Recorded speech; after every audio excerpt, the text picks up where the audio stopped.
श्री स्वामी समर्थ. जय शंकर. आता 23 जानेवारीला वसंत पंचमी आहे. माता सरस्वतीचा प्रकट दिन म्हणून हा थाटामाटात साजरा केला जातो. या दिवशी शिक्षण, बुद्धिमत्ता, कला या क्षेत्रात प्रगती होण्यासाठी, आपल्या मुलांच्या अभ्यासात प्रगती होण्यासाठी हा अत्यंत शुभ मानला जातो. वसंत पंचमीच्या दिवशी सरस्वती देवीची भक्तिभावाने पूजा करून काही विशेष उपाय आपण आपल्या मुलांच्या शिक्षणासाठी, त्यांच्या प्रगतीसाठी कुठले उपाय करता येतील, ज्याने मुलांना यश प्राप्त होईल ते पाहूया. प्रत्येक आईला तिच्या मुलांच्या भवितव्याची काळजीच असते, शिक्षणाचीही असते. त्या माता सरस्वतीची ही सेवा नक्की करूयात. कारण का जिथे सरस्वती तिथे लक्ष्मी असे म्हटले जाते. त्यामुळे वसंत पंचमीच्या दिवशी सकाळी लवकर उठून कराग्रे वसते लक्ष्मी हा श्लोक नक्की म्हणावा. कारण आपल्या दोन्ही हातामध्ये माता लक्ष्मी, माता सरस्वती, विष्णू ह्या तिन्ही देवतांचा वास असतो. आपले दोन्ही हात सकाळी रफ करून हा श्लोक म्हणून आपल्या चेहऱ्याला लावावा. ह्या तिन्ही देवतांचा आशीर्वाद आपल्याला नक्की मिळतो. त्यानंतर आपली सकाळची नित्यकर्म आटपून आंघोळ वगैरे करून सरस्वती मातेची पूजा करावी. मुलांना शक्य असेल करायला तर मुलांच्या हातून सरस्वती मातेचं पूजन नक्की करावं. या दिवशी पिवळे वस्त्र आपण स्वतःही घालावं आणि मुलांनाही नक्की द्यावं. तसेच सरस्वती मातेला पिवळ्या अखंड अक्षदा, पिवळी मिठाई, पिवळी फुलं आणि पिवळी फळं यांचा नैवेद्य नक्की दाखवावा.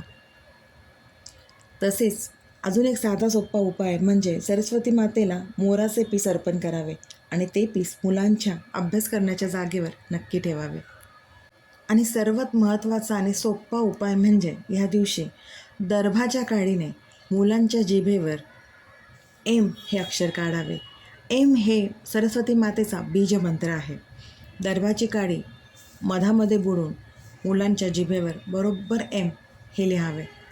यामुळे सरस्वती मातेचा आशीर्वाद मुलांवरती नेहमी राहतो आणि त्यांच्या जिभेवर एम हा बीजमंत्र काढल्याने सरस्वती त्यांच्या जिभेवर वास करते आणि मुलांच्या शिक्षणात प्रगती होते. हा खूप सुंदर असा उपाय आहे. त्यामुळे हा उपाय आवर्जून नक्की करावा. तसेच वसंत पंचमी म्हणजे सरस्वती मातेचा दिवस असल्यामुळे या दिवशी गरजूंना दान हे नक्की करावं. वह्या, पुस्तकं, पेन ज्या शिक्षणाशी निगडीत वस्तू असतील ना, त्या अनाथ मुलांना, अपंग मुलांना या दिवशी नक्की दान करावं. आणि हे दान आपण आपल्या मुलांच्या हातून करावे.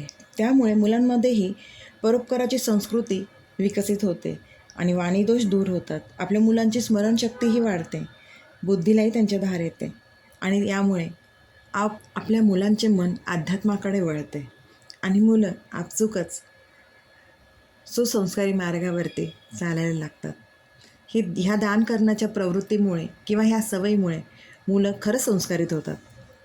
तसेच मुलांकडनं ओम ऐं सरस्वत्यें नमः या मंत्राचाही जमत असेल तर जप करून नक्की घ्यावा. असे हे साधे सुधे उपाय नक्की करावे. माता सरस्वती नक्कीच प्रसन्न होईल आणि मुलांच्या मानसिक विकासासाठी, मुलांच्या शैक्षणिक विकासासाठी नक्कीच भरभरून आशीर्वाद देईल. श्री स्वामी समर्थ. अशक्य ही शक्य करतील स्वामी, अशक्य ही शक्य करतील स्वामी.